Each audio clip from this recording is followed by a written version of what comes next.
In this video, we will discuss about the merit and demerit of CUET and also discuss about how you can create your future bright if you are appear in CUET. Hey everyone, this is Sakshi Rajput and welcome to SB pharmacy. आज के इस video में हम बात करने वाले हैं कि क्या लाभ है CUET के और क्या नुकसान है CUET के। दोनों चीजें आज हम इस वीडियो में डिस्कस करेंगे, क्या फायदे हैं क्या नुकसान है CUET के। तो शुरू करते हैं। सबसे पहले मैं आपको बता देती हूँ कि CUET के जो डीमेरिट्स हैं वो कौन कौन से हैं, मतलब नुकसान कौन कौन से अगर आप CUET अपीयर करते हैं। अगर हम किसी भी एक पर्टिकुलर स्टेट की बात करें, जैसे कि मैं ले लेती हूँ यूपी, उत्तर प्रदेश ले लेती हूँ, तो यहाँ पे जो एंट्रेंस एग्जाम होता था स्टेट लेवल का वो होता था UP set, Uttar Pradesh common university test, ये आप देते थे और इसके थ्रू ही आप एडमिशन लेते थे किसी भी टेक्निकल कोर्स में। और यूपी सेट के अंदर जो 3 आने वाली यूनिवर्सिटीज हैं वो आप अच्छे से जानते होंगे, AKTU, MMUT, HBTU, ये 3 यूनिवर्सिटी यहाँ पे यूपी सेट करवाती थी। मैं किसी भी एक पर्टिकुलर स्टेट का यहाँ पे एग्जाम्पल ले रही हूँ, यूपी का एग्जाम्पल ले रही हूँ। तो अब ये 3 यूनिवर्सिटी ये टेस्ट करवाती थी, ठीक है। आप किसी भी एक यूनिवर्सिटी के लिए इसमें क्या भर देते थे, फॉर्म फिल करते थे। अगर आपने फॉर्म की फिल किया AKTU के लिए तो मीन्स क्या होगा, सिर्फ जो कैंडिडेट्स होंगे वो मोस्टली 99% जो कैंडिडेट्स होंगे वो यूपी के होंगे। तो मतलब जो आपका कंपटीशन होता था वो यूपी के कैंडिडेट से सिर्फ होता था। साथ ही साथ आपका जो कंपटीशन होता था वो ऐसा होता था कि आपको सिर्फ AKTU में एडमिशन लेना है। अगर आपका AKTU में एडमिशन हो जाता है जो कि यूनिवर्सिटी है, अगर वहीं पे इतनी आपकी रैंक आ गई कि आपने AKTU में ही एडमिशन हो गया, सीधा गवर्नमेंट से ही करो। और अगर रैंक आपकी कम आती है तो आपको जो एफिलेटेड कॉलेज है AKTU से उनमें आपका एडमिशन हो जाता था। तो दोनों चीजें क्लियर हुई। इसके थ्रू मीन्स ये होता था कि जो प्रोसीजर था वो सिंपल था, सिंपल सोवर था, ज़्यादा परेशानी स्टूडेंट को नहीं होती थी, ना फॉर्म भरने में ना सब्जेक्ट्स भरने में। उसका ये था कि हाँ वही परमानेंट सब्जेक्ट्स आने हैं, आप बस सब्जेक्ट डाल दीजिए कि आपको प्रोग्राम डाल दीजिए कि आप B.Pharm के लिए भर रहे हैं, दैट्स ऑल। आपको क्वेश्चन पेपर आएगा, उसका पहले से पैटर्न फिक्स होता था, ठीक है। जैसे कोई भी यूनिवर्सिटी है उसका खुद का एंट्रेंस टेस्ट है तो मीन्स उसका पहले से डिसाइड रहता है कि B.Pharm के लिए ये सिलेबस देना है, ये सब्जेक्ट आना है, उसमें कोई चूज करने का ऑप्शन नहीं रहता था, सिंपल मेथड होता था, राइट। तो ये हो गया किसका, आपका जो डीमेरिट है आपके किसकी, CUET की। अब ये डीमेरिट कैसे हुई, मीन्स ये कि अब जो कंपटीशन हो गया है, ये जो कंपटीशन था मतलब ये स्टेट लेवल का, लेकिन अब जो कंपटीशन हो गया है जैसे कि AKTU भी आ गई है CUET के अंदर कि भाई AKTU में इस बार एडमिशन लेना होगा आपको तो CUET देना पड़ेगा। और CUET है ऑल इंडिया लेवल का एग्जाम, भाई इसमें सेंट्रल यूनिवर्सिटीज भी हैं सारी, इसमें जो स्टूडेंट अपीयर होंगे वो हाई लेवल के स्टूडेंट होंगे और उनके पास भी हाई लेवल का मीन्स ये है जो कि एक्स्ट्रा ऑर्डिनरी स्टूडेंट होंगे, जैसे कि यूपी के जो कैंडिडेट्स हैं वो हैं, अदर स्टेट के जो कैंडिडेट्स हैं वो भी इसमें शामिल होंगे। तो साथ ही साथ इसमें जो कंपटीशन हो जाता है वो बहुत हाई हो जाता है, ठीक है। तो डीमेरिट जो CUET की है वो यही है कि इसमें जो कंपटीशन हो गया वो बहुत हाई हो गया। ऑल इंडिया लेवल के स्टूडेंट इसमें अपीयर करेंगे और जैसे ही वो अपीयर करेंगे इसका मतलब ये है कम से कम 10 से 15% कोटा वो आपका ले जाएंगे। अब क्या हुआ कि AKTU आप भी जानते हैं कि ये जो टेक्निकल कोर्सेज करवाने के लिए बेस्ट यूनिवर्सिटी है। जैसे आप दूसरे स्टेट की यूनिवर्सिटी फिल कर रहे हैं अपना फॉर्म फिल करने में, उसी तरीके से जो अदर स्टेट के स्टूडेंट हैं वो भी तो AKTU फिल कर सकते हैं, उन्हें भी वो यूनिवर्सिटी मिल सकती है।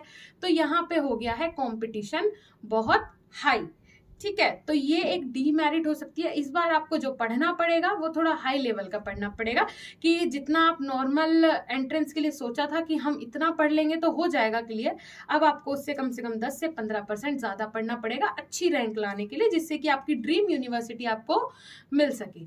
अब बात कर लेते हैं मेरिट्स की कि मेरिट्स क्या है। देखिए मेरे अकॉर्डिंग तो CUET एग्जाम जो है वो बेस्ट है, कॉमन यूनिवर्सिटी एंट्रेंस टेस्ट मेरे अकॉर्डिंग ये बेस्ट है, क्योंकि इसके अंदर जो आपका कंपटीशन होगा वो हाई लेवल का कंपटीशन होगा। और क्या आप नहीं चाहते हैं, अगर आप आज इस कंपटीशन एग्जाम में अपीयर करने की हिम्मत रखते हैं, अगर आपके अंदर वो एबिलिटी है कि आप इस एग्जाम में बैठ पा रहे हैं एक पर्टिकुलर कोर्स के लिए और आप उसमें एडमिशन भी पा ले रहे हैं, तो इसका मतलब है आप अपनी लाइफ में कभी भी सक्सेसफुल होने से नहीं रुक सकते हैं। आप हमेशा सक्सेस आपको मिलेगी, क्यों? क्योंकि क्या है, बहुत सारे स्टूडेंट डिसअपॉइंट हो रहे हैं CUET से कि हमें यूपी सेट ही देना है, हम प्रिपेयर थे यूपी सेट के लिए, अब हम CUET के लिए प्रिपरेशन कैसे करें, कहाँ से करें, और स्टूडेंट आएंगे वो हमारी जगह ले लेंगे। हाँ, आपका कहना भी एक हद तक सही है, लेकिन इम्पॉसिबल कुछ भी नहीं होता है। तो यहाँ पे जब आप एंट्रेंस टेस्ट के लिए अप्लाई कर रहे हैं तो आपके पास ऑप्शंस कितने सारे हैं। जब आप किसी भी स्टेट लेवल के एग्जाम में अपीयर होते थे तो क्या आपके पास यूनिवर्सिटी सिलेक्ट करने के ऑप्शन होते थे? क्या आपके पास सेंट्रल यूनिवर्सिटी सिलेक्ट करने का ऑप्शन होता था? कोई ऑप्शन आपके पास नहीं होता था। लेकिन CUET ने आपको वो मौका दिया है, आपको वो अपॉर्चुनिटी दी है कि आप इसमें कितनी भी यूनिवर्सिटी सिलेक्ट कर सकते हैं। Top class universities, central universities इसके अंदर है, आप उन्हें सिलेक्ट कीजिए B.Pharm करने के लिए, या फिर कोई भी टेक्निकल कोर्स, या फिर कोई भी UG कोर्स करने के लिए आप वो यूनिवर्सिटी सिलेक्ट कीजिए। आप 4, 5, 6, 7 यूनिवर्सिटी अपनी ड्रीम यूनिवर्सिटीज में सिलेक्ट कर सकते हैं। और देखिए, अगर आप किसी अच्छी यूनिवर्सिटी से कोई भी UG कोर्स कर लेते हैं, PG कोर्स कर लेते हैं, तो इसमें कितना बेनिफिट होता है, आपकी सिर्फ डिग्री की वैल्यू होती है, क्योंकि उससे पता चल जाता है कि आप कहाँ से ये कोर्स करके आए हैं। उसी के हिसाब से जहां आप इंटरव्यू देने जाते हैं वो जज कर लेता है कि हाँ, आप किस लेवल की आपको नॉलेज होगी, और ये फैक्ट है और ये होता ही है।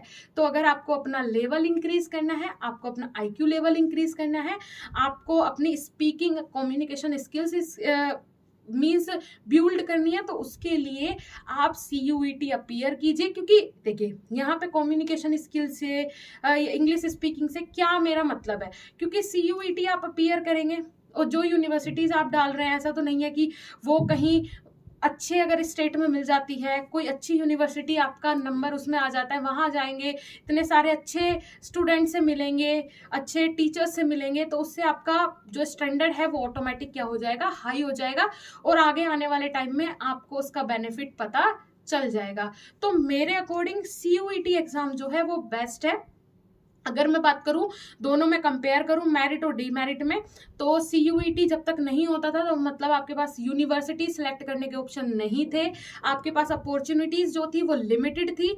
और अगर मैं बात करूं डीमेरिट्स की, तो क्या है, बस वही है कि हाँ, आपको इस बार मेहनत ज्यादा करनी पड़ेगी, जो कंपटीशन है वो थोड़ा हाई हो गया है। लेकिन अपॉर्चुनिटीज की अगर हम बात करें तो अपॉर्चुनिटीज, मेरिट्स जो है वो आपके पास बहुत सारी हो गई हैं। आपके पास यूनिवर्सिटी सिलेक्ट करने के ऑप्शन है, आपके पास डोमेन सब्जेक्ट सिलेक्ट करने के ऑप्शन। इन लास्ट में आपको यही बोलूंगी कि CUET एग्जाम जो है वो बेस्ट है, इससे घबराइए मत, सारी चीजें नॉर्मल है, इजी हैं, बस आप अपना 100% दीजिए और आपको आपकी ड्रीम यूनिवर्सिटी जरूर मिल जाएगी। Wish you good luck. Last date इसकी जैसे कि 6 मई है। अगर आपने फॉर्म फिल नहीं किया है, आप आई बटन में जाके लिंक देख सकते हैं, वहां से आप अपना फॉर्म फिल कर सकते हैं। मैंने B.Pharm के लिए मेनली बताया है कि क्या क्या स्टेप आपको फॉलो करने हैं और एग्जाम फॉर्म जो है वो फिल करना है। मिलेंगे नेक्स्ट इंफॉर्मेटिव वीडियो के साथ। उससे पहले अगर आप चैनल पर नए हो तो प्लीज चैनल को सब्सक्राइब कर लीजिएगा, नोटिफिकेशन बेल को ऑन कर लीजिएगा, जिससे हमारे नए आने वाले वीडियोस के नोटिफिकेशन आपको सबसे पहले मिल जाएं। वीडियो को ज्यादा से ज्यादा शेयर कीजिए, जिससे कि स्टूडेंट्स को पता चल सके, वो अवेयर हो सके CUET के लिए। Please must share the video. And अगर आप अपनी फार्मा की नॉलेज इंक्रीज करना चाहते हैं, उसके लिए आप हमारी एप्लीकेशन BSP फार्मेसी जाके विजिट कर सकते हैं, जहां हम आपको फार्मा से रिलेटेड सारे स्टडी मटेरियल प्रोवाइड करवाते हैं। लिंक नीचे डिस्क्रिप्शन बॉक्स में मिल जाएगा। Thank you so much.